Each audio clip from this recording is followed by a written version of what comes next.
Dear students, I welcome you all in today's class. आज हम लोग बात करेंगे heterotrophic nutrition in plants.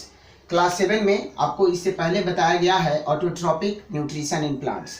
Actually students, autotrophs हम उनको बोलते हैं, वैसे प्लांट को बोलते हैं या वैसे अलगी को बोलते हैं जिनके पास क्लोरोफिल हो।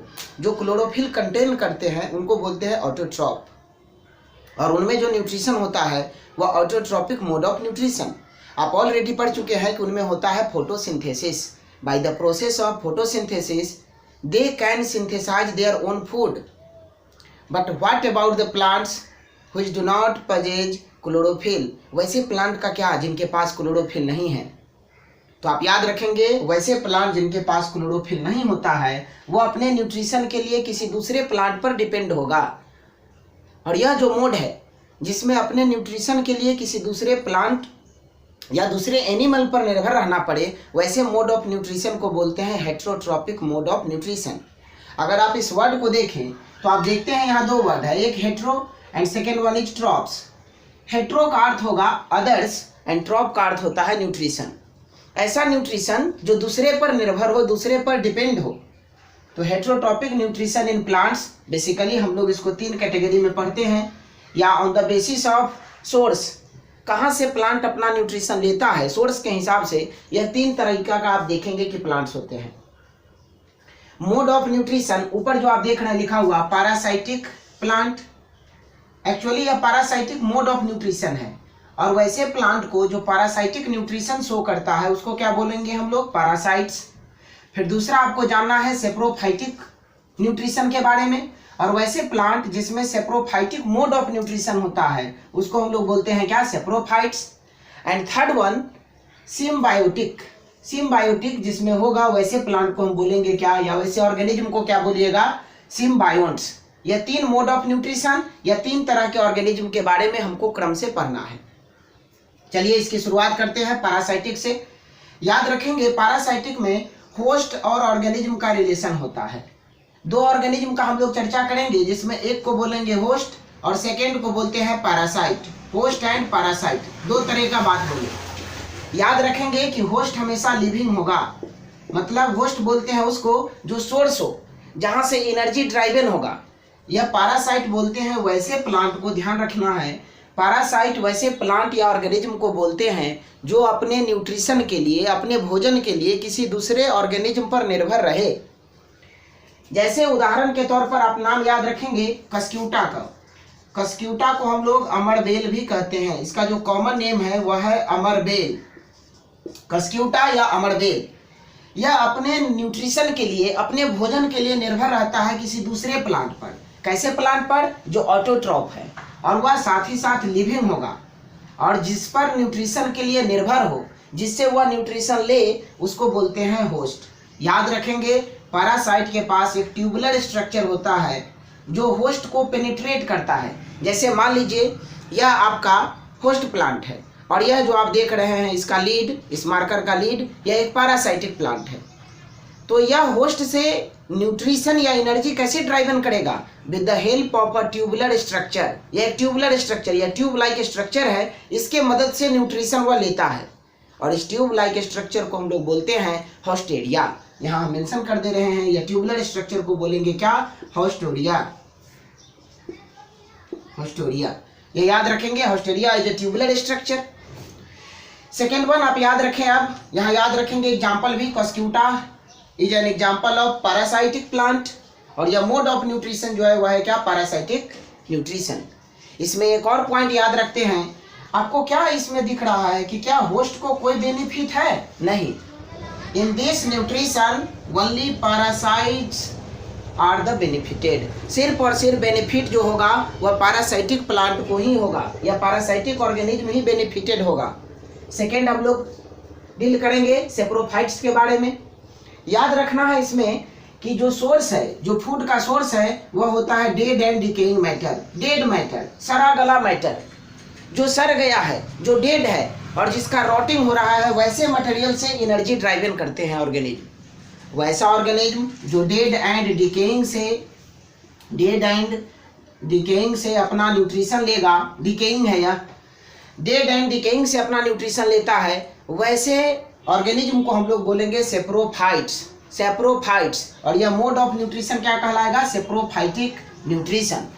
याद रखेंगे आप कि जनरली जो आपका फंगस है, एक इडिबल फंगस का भी हम लोग उदाहरण देते हैं, जैसे आप पढ़ चुके हैं ऑलरेडी मशरूम के बारे में। Mushroom is an example of edible fungus. Mushroom कहाँ ग्रो होगा? यह ग्रो होता है डेड एंड डिकेइंग मैटर पर, जो सड़ा गला मैटर है वैसे जगह पर, और उससे अपना यह न्यूट्रिशन ड्राइव करता है, टेक करता है, ऑब्टेंड करता है। याद रखेंगे इस मोड ऑफ न्यूट्रिशन में यह फंगस तो बेनिफिटेड है ही, साथ ही साथ जो सेप्रोफाइट्स है, सेप्रोफाइट्स बोलेंगे ऑर्गेनिज्म को, यह हमारे एनवायरनमेंट के लिए अच्छा होता है, क्योंकि यह हमारे एनवायरनमेंट को क्लीन कर देता है। आप जरा सोचिए, अगर सेप्रोफाइट्स नहीं होते तो आपके चारों तरफ कूड़ा कचरा का अंबार लग जाता, ऑर्गेनिक मैटर का ढेर खड़ा हो जाता। उस सभी को सड़ा गला के मिट्टी में मिला देने का, डिकम्पोज करने का काम कौन करता है? सेप्रोफाइट्स।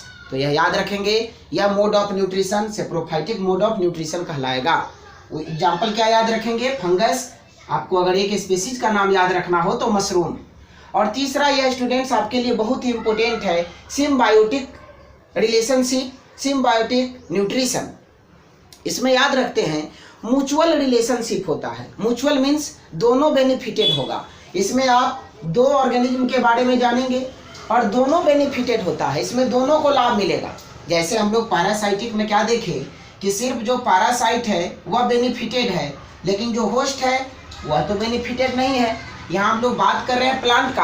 आपके समझने के लिए एक उदाहरण हम देते हैं, जैसे आपके बाल में लाइस, जू आपके शरीर से वह आरबीसी या ब्लड को सक करता है। आपके जो बाल में ढील जिसको बोलते हैं कॉमन भाषा में, वह हमारे बाल से खून को चूसता है। बाल से करने का अर्थ हेड रीजन से, आपके हेड से, आपके शरीर से।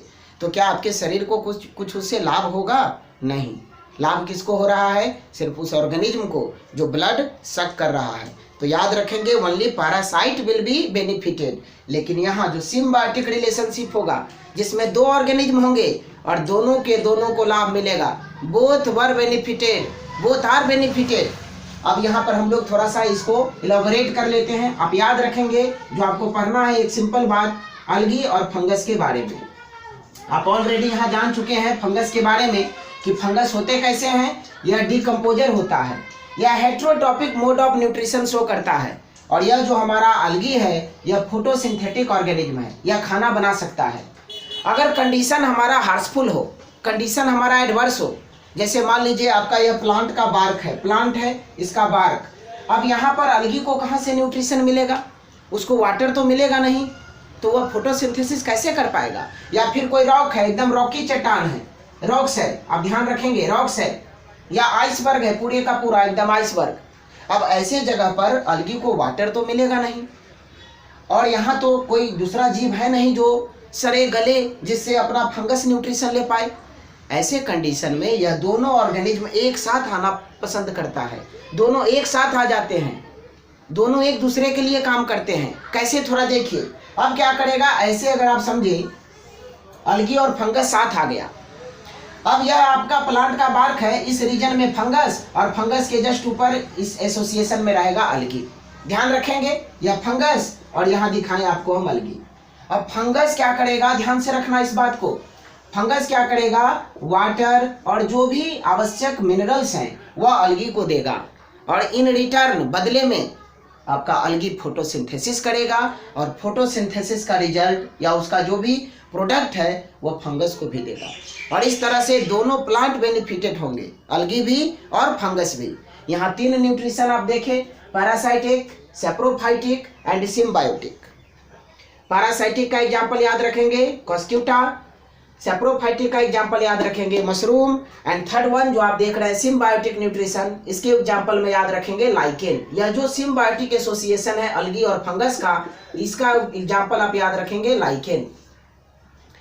एक और पॉइंट आपको हम बता दें, लाइकेन सिर्फ वैसे रीजन में ग्रो करता है जहां पर पॉल्यूशन नहीं हो, जहां पर पॉल्यूशन का लेवल काफ़ी बढ़ जाता है, वहां पर लाइकेन ग्रो नहीं करते हैं। यह एक पॉल्यूशन इंडिकेटर भी है।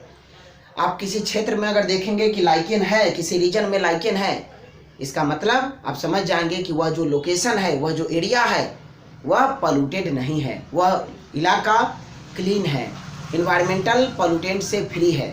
आई होप आप यह तीनों मोड ऑफ न्यूट्रिशन को समझे हो। एक मोड ऑफ न्यूट्रिशन प्लांट के केस में आपका बाकी रह गया है। वीडियो थोड़ा सा लंबा हो जाएगा, आज हम लोग यहीं तक कंक्लूड करते हैं, जिसमें आपको पढ़ना है इंसेक्टिवोरस प्लांट के बारे में, ऐसे प्लांट के बारे में जिनका मोड ऑफ न्यूट्रिशन कार्निवोरस है, जो मांसाहारी है, उसके बारे में भी हम लोग थोड़ा सा डिटेल नेक्स्ट वीडियो में आपको बताएंगे। आई होप कि आप वीडियो समझे हो। अगर वीडियो अच्छा लगा हो तो अपने साथियों के साथ शेयर करें, चैनल को सब्सक्राइब करना ना भूलें। Thank you for watching.